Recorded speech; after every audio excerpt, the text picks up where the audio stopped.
Mona Lisa নন্দীর লেখা গল্প যখন হিসেব মেলে না। শীতের শেষ বিকেলে ঝাঁকড়া সজনে গাছটার ফাঁকফোকর দিয়ে চুইয়ে আসা মিয়ে যাওয়া মিঠে রোদে স্নান করছিল মোহর। পোষা মেনিটা এসে পায়ের চেটোতে এমন সুড়সুড়ি দিতে লাগলো যে আমেজটাই পুরো চটকে গেল। দুপুরে খাবার পর নিজের ঘরে ঝুল জানালায় এসে বসা কদিনেই কেমন যেন অভ্যাস হয়ে গেছে ওর। জমা ঠান্ডা পড়ার পর আরও বিশেষ করে। প্রায় দিনই দু একটা টসটসে কমলা লেবু নিয়ে বসে, কিছুটা খেয়ে কিছুটা হাতে মুখে মেখে যখন নিজের সঙ্গে কাটানো সময় শেষ হয় ঝুপ করে অন্ধকার নেমে আসে। কমলা রঙা সূর্য নিজেকে নিঃশেষ করে নিকষ রাত্রিকে দুহাত বাড়িয়ে আহ্বান জানায়। মোহরেরও সন্ধ্যার চা বানানোর সময় হয়ে যায়। সঙ্গে শুরু হয় শাগনিকের বাড়ি ফেরার প্রতীক্ষা। বাড়িতে লোক খুব বেশি না থাকলেও প্রত্যেকের জন্য আলাদা রকম চা তৈরি হওয়া রেওয়াজে দাঁড়িয়েছে।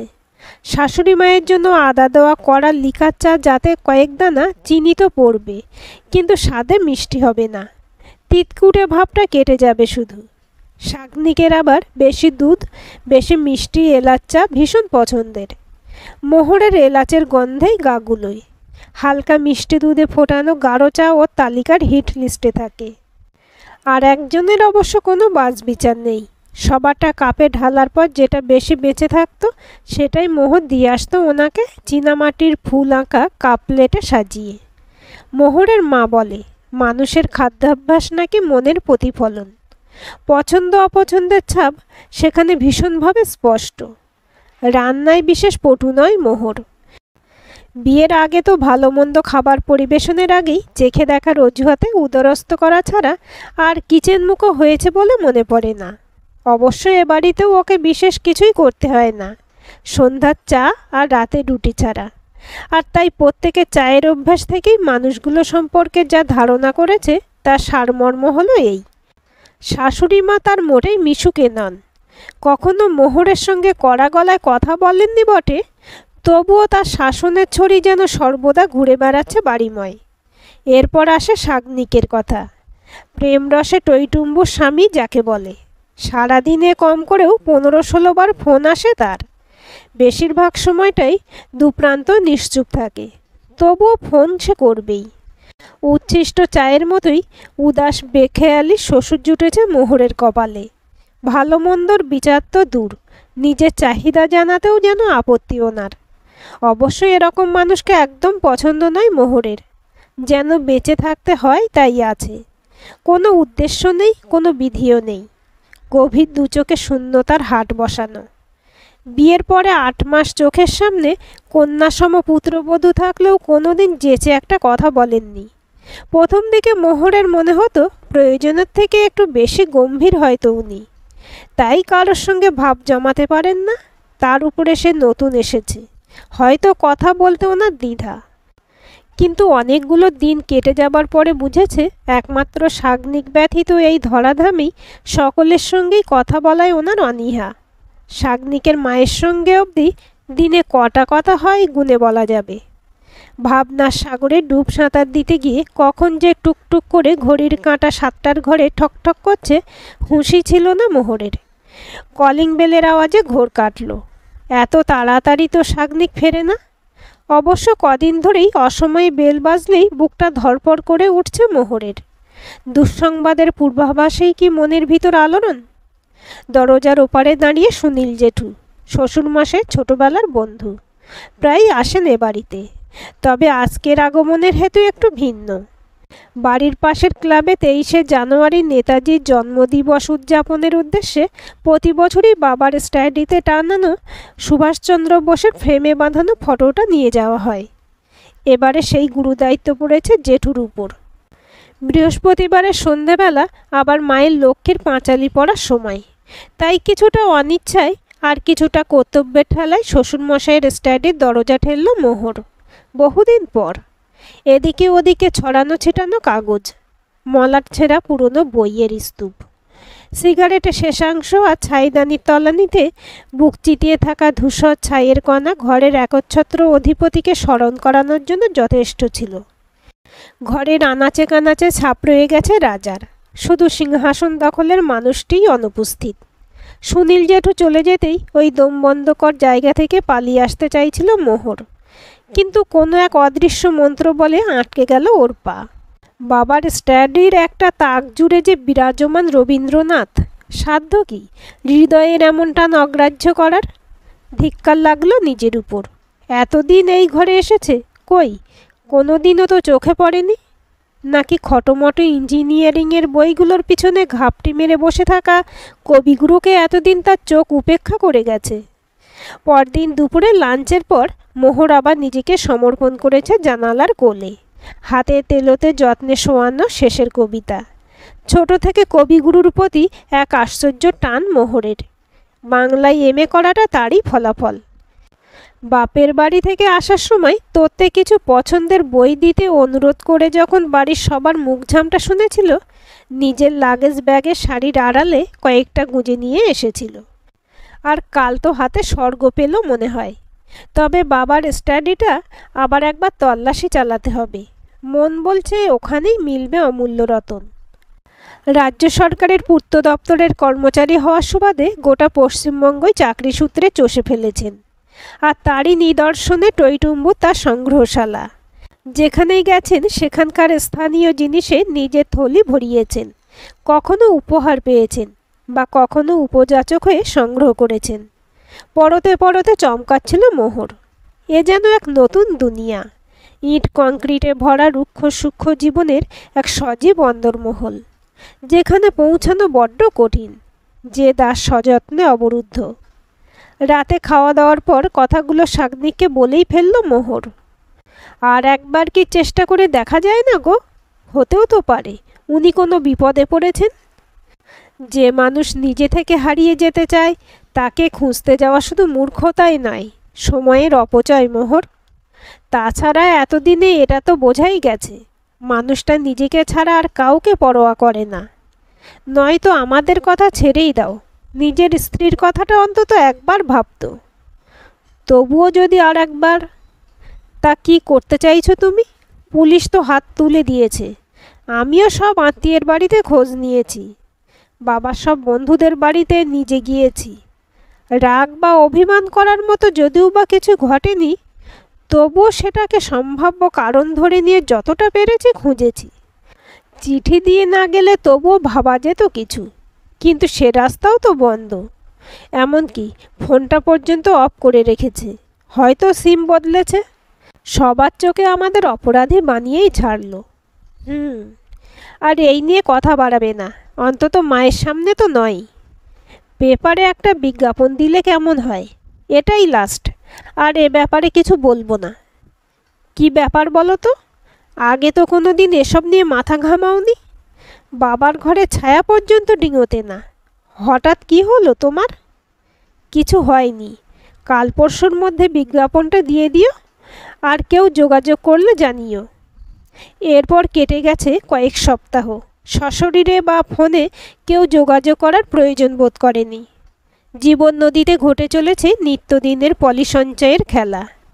বড্ড সাধারণ ছাপোষা একটা মানুষের সন্ধানে কারোর কোনো মাথা ব্যথা নেই আর।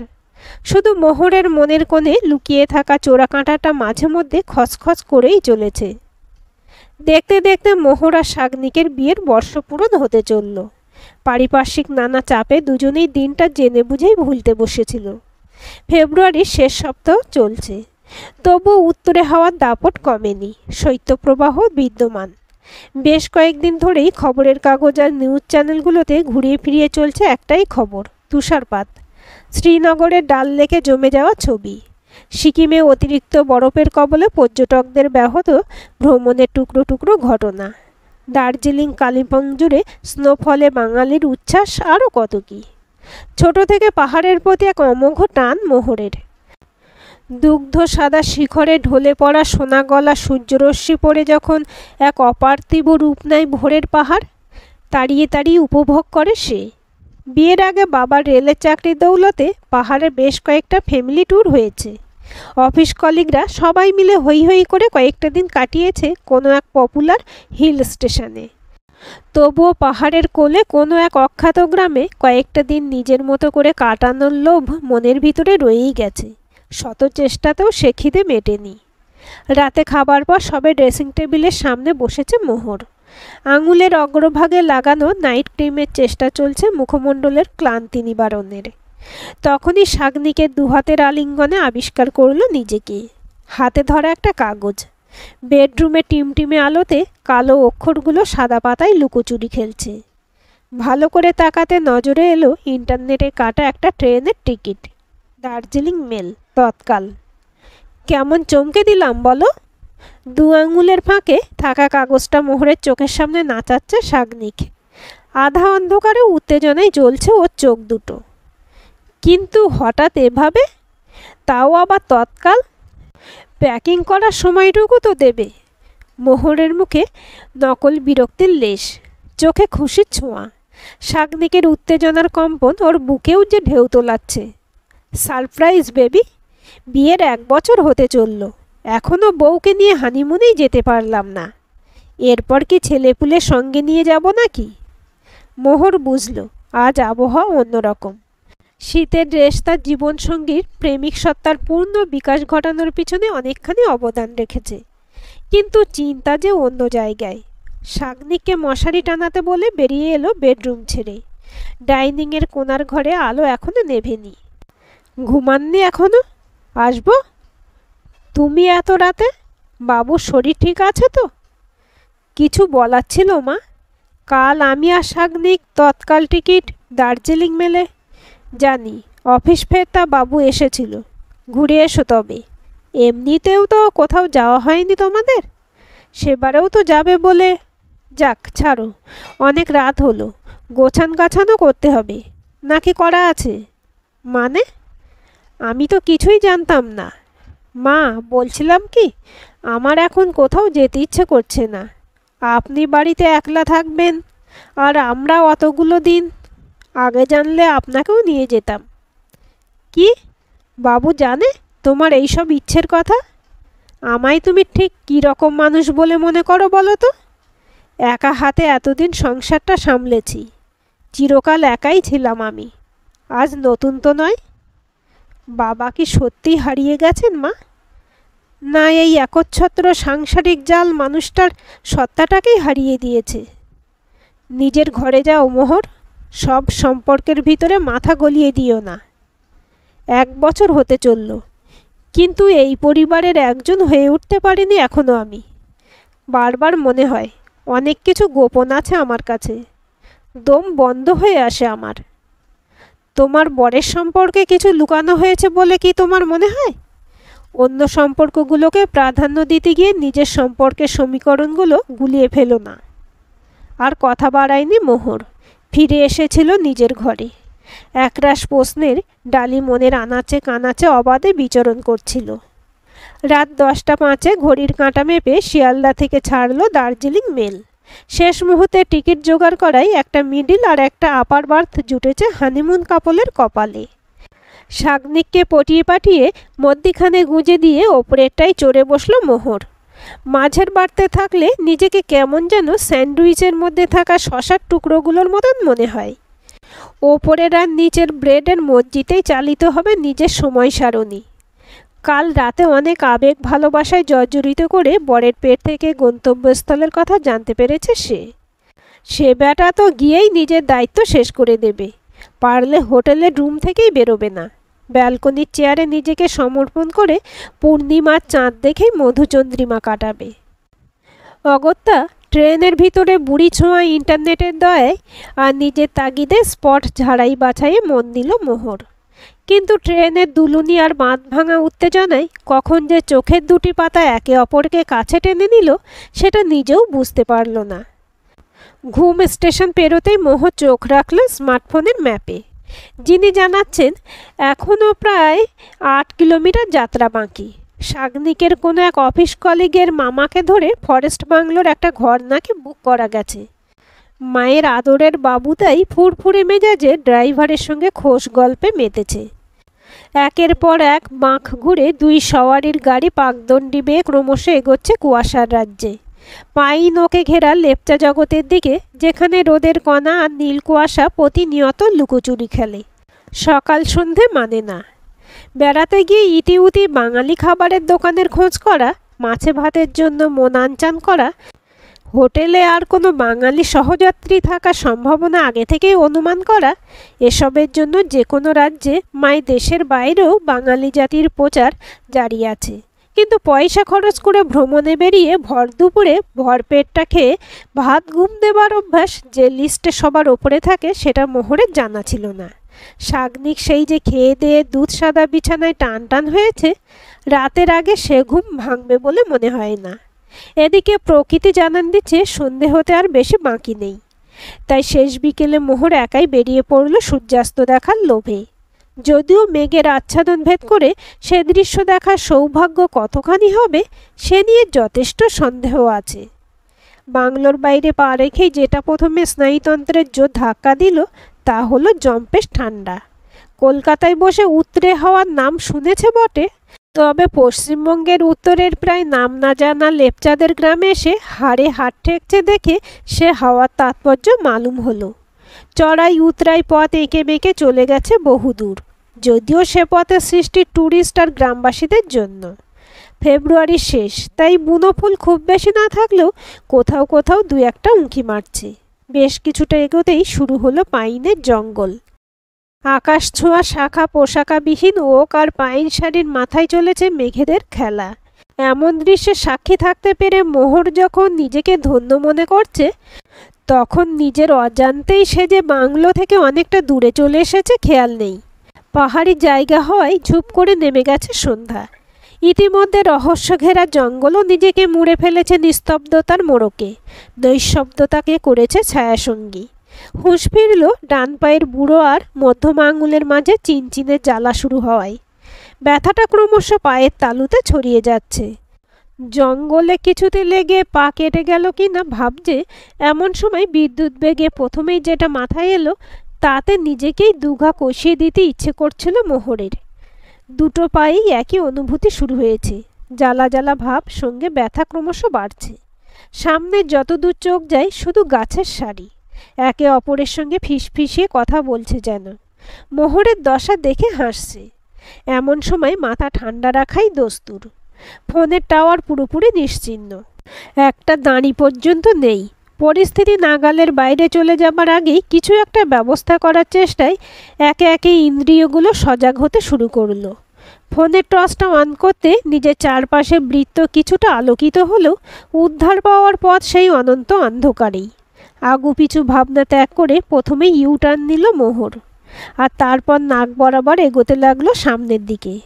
যতই এগোতে থাকে গাঢ় অন্ধকার পিশাচের মতো গিলতে গিলতে এগিয়ে আসছে যেন। হতভম্ব মোহরের ধরে প্রাণ এলো বেশ খানিকটা এগিয়ে আলোর রেখার আভাস পেয়ে। পায়ের চেটোর জ্বালাভাব সহ্যসীমা পেরোনোর আগেই গুমটি মতো দোকানটায় পৌঁছে ধপাস করে বসে পড়ল মোহর। এক চালা দোকানের ঠিক মধ্যিখানে একটা পায়া ভাঙা টুলের উপর কোনো ক্রমে বসিয়ে রাখা ল্যাম্পের সলতেটা একটু উস্কে দিয়েই হন্তদন্ত হয়ে এগিয়ে এলো দোকানি। একটাও শব্দ খরচ করার আগেই উবু হয়ে বসে হ্যাঁচকা টানে মোহরের দুপায়ের জুতো খুলে দিল সে। তারপর তড়িৎ বেগে দৌড়ে গেল পিছনের তাকগুলোর দিকে, আঙুলে ছন্দ তুলে কিছু খুঁজতে লাগলো। আর তার সাথে সাথে এক খাবলা নুন এসে পড়ল মোহরের পায়ের চেটোই, যোগ ছাড়ানোর মোক্ষম ওষুধ। দোকানি তৎপরতায় কয়েক মিনিটের মধ্যেই যোগমুক্ত হলো মোহর। কিন্তু বিস্ময়ের ঘোর কাটল না, আর সেই সঙ্গে এটাও পরিষ্কার হয়ে গেল যে এদের মনের টান এতটাই জোরালো যে মোহরের মুখের রেখায় ফুটে ওঠা যন্ত্রণার আভাস বিনা বাক্য ব্যয়েই এই অচেনা মানুষটির কাছে পৌঁছে গেছে। বিপদ কাটলেও উনি কিছুতেই মোহরকে যেতে দিলেন না। প্রথমে নিয়ে এসে দোকানের ভেতরের বেঞ্চে বসালেন, তারপর ফ্লাস্ক থেকে কাপে গরম কফি ঢেলে এগিয়ে দিলেন মোহরের দিকে। এতক্ষণে ভালো করে দোকানির দিকে তাকাবার সুযোগ হলো মোহরের। ছিপছিপে গঠন মহিলার, ল্যাম্পের আলোতে বোঝা না গেলেও বেশ ফর্সা বলেই ধারণা হলো। দুই ভুরুর মাঝখানে লেগে থাকা ছোট টিপের জন্যই হোক বা ওনার কোমল হৃদয়, বয়স আন্দাজ করতে বেশ বেগ পেতে হবে। দোকানির মতোই ছিমছাম তার দোকান। ম্যাগি, মোমো, কফি, চা বানানোর সরঞ্জামেই ভরে আছে কয়েক ফুটের নিত্য বেচা কেনার পরিসর। ওভেনে জল ভর্তি একটা বাটি বসিয়ে মোহরের সঙ্গে আলাপ জুড়ল দোকানি। উচ্চারণে স্থানীয় টান থাকলেও হিন্দি ভাষায় যে বেশ সরগর, সে কয়েকটা শব্দ উচ্চারণে স্পষ্ট। এমনকি অল্প বিস্তর ইংরেজিতেও দখল আছে। টুকটাক কথাবার্তা যখন চলছে, মোহর ভাবছিল মহিলাকে অনুরোধ করবে সামনের বাংলো অবধি এগিয়ে দেবার জন্য, কিন্তু তার আগেই ওনাকে কেউ ডেকে উঠল। দোকানের পিছন দিকেই লাগোয়া উঠোন, আর সেটা পেরোলেই একতলা বাড়ি রয়েছে একটা। অন্ধকারে ঠিক দেখা না গেলেও বুঝতে অসুবিধা হয় না, ওগুলো হোমস্টের জন্যই ভাড়া দেওয়া হয়। এছাড়া দোকানটার সঙ্গেই আরও 1.5খানি ঘর, এক ফালি বারান্দা সহযোগে বিরাজমান। মেয়েলি কণ্ঠস্বরটা ভেসে এলো সেদিক থেকেই। চটপট ওভেন অফ করে তরল মতো জিনিসটা একটা চীনামাটির বোলে ঢেলে মোহরের সামনে টেবিলে রেখে ইশারায় ওটা খেতে বলেই দৌড়ে বেরিয়ে গেলেন উনি। অনেকটা স্যুপের মতো খেতে জিনিসটা, শুধু স্বাদেই অতুলনীয় নয়, শরীরের ক্লান্তিও বেশ কেটে যাচ্ছে। চুমুক দিয়ে তৃপ্তি করে বেশ পান করছিল মোহর। পাশে রাখা ফোনটা ভাইব্রেট করে উঠল, আর সাথে সাথেই হুমড়ি খেয়ে টাওয়ার এসেছে কিনা দেখতে গিয়ে স্যুপের বোল ওল্টালো মোহরের কোলে। যাচ্ছে তাই কাণ্ড হলো একেবারে। একে যেচে আশ্রিতা, তার উপর এসব। অন্ধকারে গুমটি দোকানে ছেঁড়া কাপড়ের টুকরো কিছু নজরে এলো না, তবে একটা পুরনো খবরের কাগজ পড়ে আছে আনাজে চুপড়ির ঠিক পাশে। ওটাকেই ফরফর করে ছিঁড়ে উলের কুর্তি আর জ্যাকেটে লেগে যাওয়া স্যুপের বেঁচে যাওয়া অংশটুকু শুষে নেওয়ালো। পরিষ্কার পর্ব যখন প্রায় শেষের দিকে, কাগজটার দিকে তাকিয়ে বেশ চমকালো মোহর।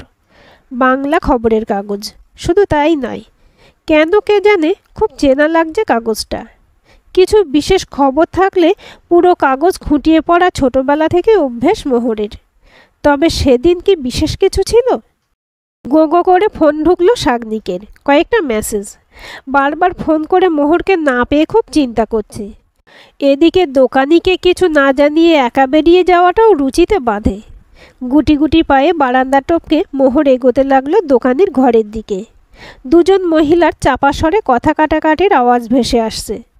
এমত অবস্থায় বিনা অনুমতিতে কারোর ঘরে প্রবেশ করাটা অনুচিত, তাই যতই আগমনের হেতু বিদায়ের অনুমতির জন্য হোক না কেন, পর্দার ফাঁক দিয়ে ঘরের ভিতরের অংশ কিছুটা দেখা যাচ্ছে। দোকানে আরেকটি মোহরই বয়সী মেয়ে এক কোণে দাঁড়িয়ে কোনো এক বিষয় নিয়ে নিজেদের ভাষায় এক প্রকার ঝগড়া করছে, আর ঠিক বিপরীত কোণে বিছানায় অর্ধশায়িত অবস্থায় যিনি রয়েছেন, তিনি তার সবটুকু ক্ষমতা দিয়ে সেই ঝগড়া থামানোর চেষ্টা করছেন। বিছানায় থাকা মানুষটাকে অত দূর থেকে পরিষ্কার দেখা না গেলেও বড্ড চেনা চেনা লাগলো মোহরের। তার শোয়ার ভঙ্গি, হাত নাড়ার কায়দা মোহরের খুব পরিচিত। পাহাড়ে ছুটি কাটাতে এসে এরকম একটা পরিস্থিতির সম্মুখীন হতে হবে তা স্বপ্নেও কল্পনা করতে পারেনি মোহর। কীরকম যেন টেলিপ্যাথির মতন ঘটছিল সব কিছু। ভরসা ছিল ওর কথা শোনার পর শাগনিকের হালও কিছুটা ওরই মতন হবে। জোরে হেঁটে আসার কারণে বেশ হাঁপাচ্ছে মোহর, তবু তারই মাঝে জলদি রেডি হও, বেরোতে হবে আমাদের। হলো কি সেটা তো বলবে। এতক্ষণ ছিলেই বা কোথায়? এতবার ফোন মেসেজ সব পরে বলবো। বাবাকে দেখলাম এখানেই একটা হোমস্টেতে, চলো এক্ষুনি। কই, আগে তো বলনি যে তোমার মা বাবাও এখানে আসছেন? আমি তোমার বাবার কথা বলছি শাগনিক, এত কথা বলার সময় এখন নয়, তৈরি হও। হা হা, হাসালে মোহর। আমার বাবা তো কবেই মারা গেছেন, মরা মানুষটাকে তুমি পেলে কোথায়? কি আজে বাজে ইয়ার্কি করছো বলো তো? ইয়ার্কি নয়, এটাই সত্যি। তুমি যাকে তোমার শ্বশুর বলে জানো, তিনি আদপে তোমার কাকা শ্বশুর হন। 5 মাসের অন্তঃসত্ত্বা শাগনিকের মায়ের পায়ের তলার জমি কেঁপে উঠেছিল যেদিন ওর বাবার নিথর দেহটা নিয়ে প্রতিবেশীরা বাড়ি ফিরেছিল। মাল বোঝাই একটা ট্রাক মুহূর্তের ব্যবধানে পিষে দিয়েছিল শাগনিকের বাবার স্কুটারখানা। Spot dead. কীভাবে এবং কেনর উত্তর খোঁজার সময় ছিল না তখন। শাগনিকের দাদু তখনও বেঁচে। বড় ছেলের শোক বুকে নিয়েই তিনি সিদ্ধান্ত নিয়েছিলেন ছোট ছেলের সঙ্গে বড় বৌমার বিয়ে দেবার। যদিও এত সহজ হয়নি ব্যাপারটা, পাড়া প্রতিবেশী কিংবা আত্মীয়রা কেউ রাজি ছিল না। তবুও কিছুটা জেদের বশে তার বংশপ্রদীপের কণ্ঠহীন ভবিষ্যতের চিন্তায় কারোর মতামতে তোয়াক্কা না করে বিয়েটা দিয়েছিলেন। এমনকি শাগনিকের কাকা বা মা কারোর ইচ্ছাই গুরুত্ব পায়নি। স্বামীর শোক কাটিয়ে তার ভালোবাসার বাঁধন ছিঁড়ে দেওরকে আপন করে নেবার মানসিক জোর শাগনিকের মায়ের ছিল না। এদিকে কাকা বাবার স্নেহ মমতায় ছোট্ট শাগনিকে ভরিয়ে দিল। তিনজনের সংসারে সূক্ষ্ম কাঁচের দেওয়ালটা কেউ ভেদ করে উঠতে পারেনি। মোহর আর শাগনিকের বিবাহবার্ষিকী আজ। কাল অনেক রাত পর্যন্ত বাংলোর লনের বেঞ্চে নিজের সঙ্গে বোঝাপড়া করেছে শাগনিক। যে আলোড়ন ওর মনের ভিতরে চলছিল তার ঝাপটা তো টের পেয়েছিল মোহর, কিন্তু স্পর্শ করার স্পর্ধা ছিল না। সকাল হতে না হতেই উঠে পড়েছে মোহর। জোর পোখরি আর সুখিয়া পোখরির দিকটাই ঘুরতে যাওয়ার প্ল্যান ছিল ওদের আজ।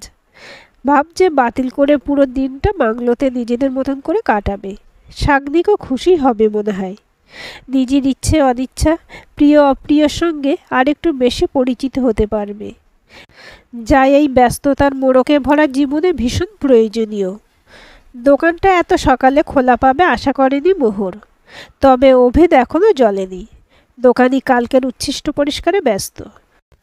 মোহরকে দেখে তৎপরতার সঙ্গে এগিয়ে এলো। ওদের মধ্যে কথোপকথন বাংলায় লিখলে যা দাঁড়ায়। কালকে ধন্যবাদ দেওয়াটা বাকি রয়ে গেছিল যে। প্রত্যুত্তরে শুধুই হাসলেন উনি। মোহর আবার বলল, আমি স্পষ্ট কথাই বিশ্বাসী, আর যতদূর জানি পাহাড়ি মানুষেরা ছল জানে না, তাই কিছু জানার তাগিদেই এই সাত সকালে ছুটে এসেছি। আপনাদের আরও আগে আসা উচিত ছিল, সময় যে কমে এসেছে। হতবাক মোহর বুঝতে পারে না মহিলা কি ওকে কোনোভাবে চেনেন, না হলে আসার কারণ বুঝলেন কি করে। ওকে আরও একবার অবাক করে দিয়ে দোকানি বলে উঠল, ওনার ফোনের ফটোতেই তোমায় দেখেছি আমি, কিন্তু তুমি বিয়ের সাজে ছিলে, তাই প্রথমে চিনতে একটু অসুবিধা হয়েছিল। আজ যখন বুঝতে পেরে ছুটে এলাম তখন দোকান ছেড়ে বেরিয়ে গিয়েছিলে। অবশ্য আজ আমি তোমাদের খুঁজে পাবার শেষ চেষ্টা করতামই। কালকের ওই মেয়েটা, ও কি তোমাদেরই? মুখের কথা শেষ হবার আগেই স্মিত হেসে উত্তর এলো, ও অনাথ, আর আমি সব থেকেও নিঃস্ব, কাঙাল। তাই মা বেটির সম্পর্ক পাতিয়ে নিয়েছি বহুকাল আগেই। দুজনে দুজনকে আগলাই। কলকাতার কলেজে পড়ে ও। কদিন আগে ওখানকার খবরের কাগজে একটা বিজ্ঞাপন দেখেই ছুটে এসেছে আমার কাছে। তোমার শ্বশুরমশাইকে ফিরিয়ে দিয়ে আসতে চায়। এই পাহাড়ের ডাক্তারি ব্যবস্থা তো আর ততটা উন্নত নয়। কাল থেকে ঘটতে থাকা ঘটনার আকস্মিকতায় বিধ্বস্ত মোহর। আবারও শুনল এক কঠিন সত্যি, বাবার শরীরে বাসা বেঁধেছে মারণ রোগ। দিন দিন শরীরের অবনতি ঘটছে। তৃতীয় ব্যক্তির মতো অর্ধপরিচিত সংসার ছেড়ে সাহস জুটিয়ে তাই এতদিন পর ফিরে এসেছেন তার অলিন্দের প্রকোষ্ঠে। মনের ডাকে সাড়া দিয়েছেন। কাজের সূত্রে উত্তরবঙ্গে থাকাকালীনই পরিচয় হয় সুজুর সঙ্গে। ওনার আন্তরিকতা আর ভালোবাসার হাতছানি লঙ্ঘনের সাধ্য বাবার ছিল না, কিন্তু বাড়িতে সব কিছু জানানোর আগেই সব শেষ হয়ে যায়। সম্পর্কের কুঁড়ি প্রস্ফুটিত হবার আগেই ঝরে পড়ে। প্রথম দিকে কয়েকটা চিঠি চালাচালি হয়েছিল, এমনকি বাবা নাকি একবার ছুটেও এসেছিলেন সুজুর কাছে, বাড়িয়ে দিয়েছিলেন ওনার ভালোবাসার হাত। কিন্তু সুজু কিছুতেই হাত পাকড়ায়নি। বলেছিল, কারো সংসার ভাঙার দায় নিতে পারবো না। মোহর ফিরে আসছিল বাংলোর দিকে। সুজুর বারংবার অনুরোধেও কিছুতেই বাবার সামনে গিয়ে দাঁড়াতে পারেনি ও। ওনার চোখের দিকে তাকানোর ক্ষমতা আজ আর ওর নেই। দেখনদারির এই দুনিয়ায় কামনা বাসনাহীন এমন সম্পর্কের কাছে শুধু শ্রদ্ধায় মাথা নত করাটাই শ্রেয়। স্ত্রী পুত্র থাকা সত্ত্বেও এমন বিবাহ বহির্ভূত সম্পর্ক যে কেউ পরকীয়ার তকমা লাগাতেই পারে, কিন্তু জীবনের শেষ বেলা অবধি মনের গোপন কুঠুরিতে লুকিয়ে রাখা এই মেদহীন ভালোবাসার কণাটুকুকে কি আখ্যা দেবে। মোহর জানে না সুজু কি সিদ্ধান্ত নিতে চলেছে, কিন্তু ও মনে প্রাণে চায় বাবা আর কলকাতায় না ফিরুক। শেষ বেলায় সব সম্পর্কের সুতো জোড়া তো সম্ভব নয়। তবু যে সম্পর্কটা জুততে জুততে বাকি রয়ে গিয়েছিল, এবার সেটাই না হোক পূর্ণতা পাক। পথের দুই ধারে মিলবে সেদিন সূর্য যখন অস্তাচলে। বরফ কুচি গাঁথার নেশায় মাতব পুনরায় দুজনে মিলে। বাবার ঘরের আলমারির একটা বইয়ের শেষ পাতায় লাইন দুটো দেখেছিল মোহর। আজ কিছুটা ভাব উদ্ধার ঘটল। আজকের গল্পটি কেমন লাগলো কমেন্ট করে জানাবেন। ভালো লাগলে লাইক, হাইপ, শেয়ার করবেন, আর চ্যানেলটি সাবস্ক্রাইব করে বেল আইকনটি ক্লিক করে রাখতে ভুলবেন না।